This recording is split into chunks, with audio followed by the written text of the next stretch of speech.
इसके साथ, ladies and gentlemen, देवी और सज्जनों, we now move to our keynote address of the day. A respected voice in the sugar and ethanol ecosystem. मैं मंच पर बुलाना चाहूँगी Mr. Ravi Gupta जी को. Can I please request you to join us on stage with a huge round of applause, everyone. Can we please welcome him? Shree Ravi Gupta जी, बहुत बहुत स्वागत है आपका.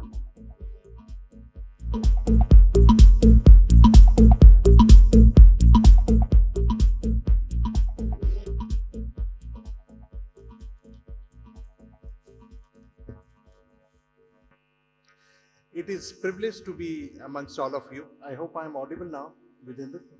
It is privileged to be among all of you now. And generally when we talk, this conferences, we talk about sugar exports, MSP, ethanol price increase, CBG sometime. And the other issues for which we have been demanding since last 2 years, but results are zero.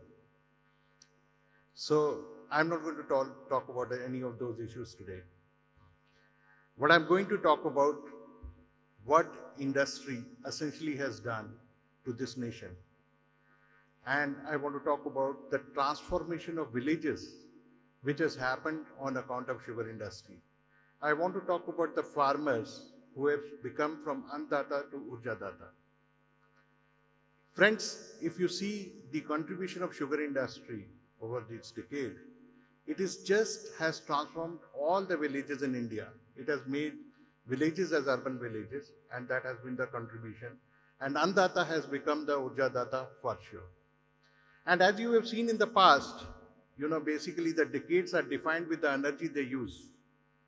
19th century was the age of coal, so everybody used coal in a big way. Engines were run on coal, housing were run on coal, chullas were run on coal. And then came the 20th century, which was oil. And I believe 21st century will be the decade of renewable and sustainable energy in which our industry is. So we have a lot to do, and the sugar industry can contribute a lot. In India, we may not have the oil fields, but we definitely have very hardworking farmers. We definitely have very entrepreneurial industrialists, and we have this population in front of us who can make this happen. And we should be going towards this. E20 is one of the success of the government, policymakers, automobile industry, friends, everyone, which has been achieved at a very, very short notice of short period of time, and the results are in front of us. It has made the village prosperous. It has created liquidity in sugar mills. It has been able to give the timely payment to the farmers. It has increased the economic activity in rural area, and that has been the benefit. And I often say ethanol is not merely a fuel, it is a village prosperity, and that is what we see. And we are progressing. The launch of flexi-fuel cars, Maruti Wagon-R in Delhi, Hero Honda motorcycles which are run by flexi fuels are one of those examples. And earlier there was a constant debate. Somebody would say, where are the vehicles? And another one say, where are the petrol stations? And the retailer will say, where are the consumers?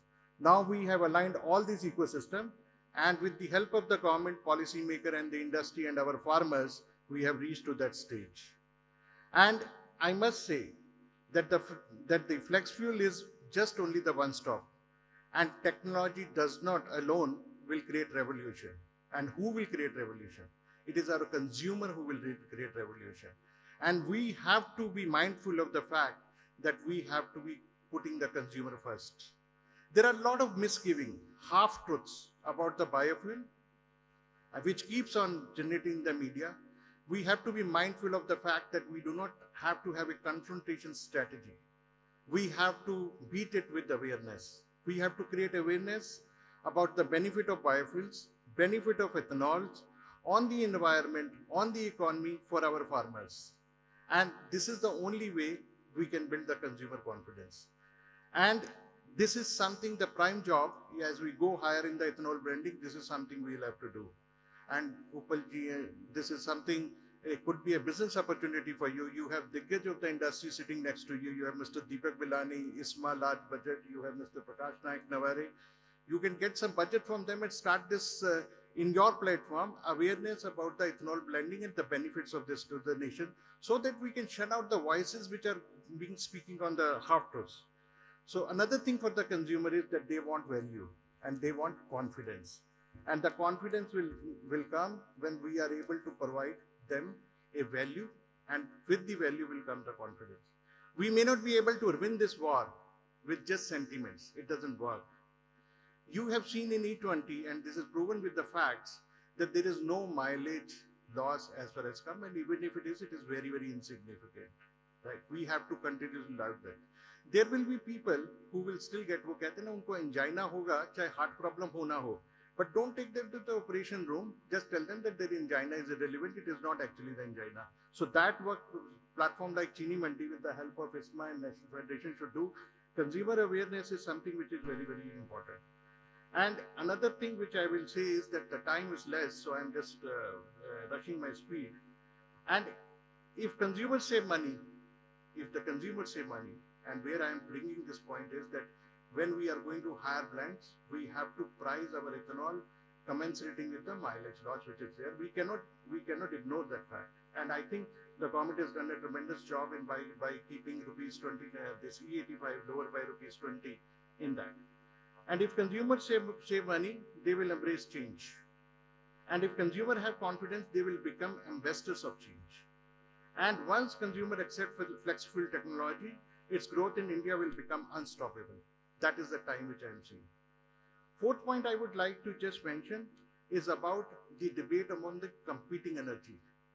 That ethanol versus EV versus hydrogen versus other energy. In my opinion, India is importing 85% of its transportation fuel. There is a place for everyone. There is a place for electric vehicles, there is a place for hydrogen cars, there is a place for new technology, there is a place for every fuel which is available because our imports are big. Ethanol, in my opinion, ethanol will become a prime driver because for this you do not have to invest much in the infrastructure. So ethanol will lead it, but everybody else will be the space. Another big space which I've seen, for which we have a session also, is that sustainable aviation fuel. My friends, aircraft cannot run on batteries. And you know the reason, because batteries are very, very high. Aircraft has to run on the liquid fuel. And I see sustainable aviation fuel as a very, very big opportunity which will be ahead of us. We should embrace that opportunity as well. We have feedstock, we have technology, we have entrepreneurial spirit, and above all, we have farmers.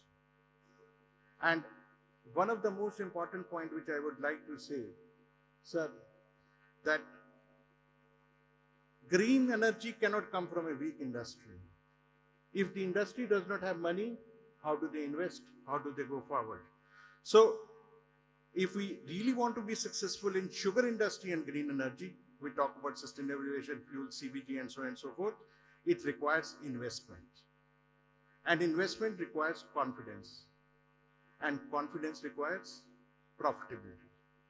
If the profitability is not there, howsoever hard we try, we are not going to succeed. So in sugar industry, profitability is something which is very, very important and which we should be mindful of. To my mind, the sugar price increase is not only for sugar, it is for our green ethanol program. We have to increase this price so that industry is healthy to an extent that it can invest in more green energy. And that is something which we should be mindful of. And also I would say that sugar and green energy are not competing business. They are complementary business. Because if the sugar industry is healthy, then only things will happen. Another point which I would like to take about sugar exports. I'm saying that whatever surplus sugar is there, it should be exported because the stock should be kept minimum. But we should also think beyond exporting sugar export. Our technology, distillation technology is one of the best in the world. We should think of exporting technology. We should think of exporting green energy. Ethanol, SAF is one of them. We should be exporting our engineering expertise, which is one of the best laws. You have the best of the institute. We should export green molecules from this country. And these are all the low-hanging fruits which this country can achieve because other countries in the world are following the green ethanol program. And in 2047 vision, I would see, and this I will aspire to be, that all our farmers are basically Urja Data. And it is very, very important.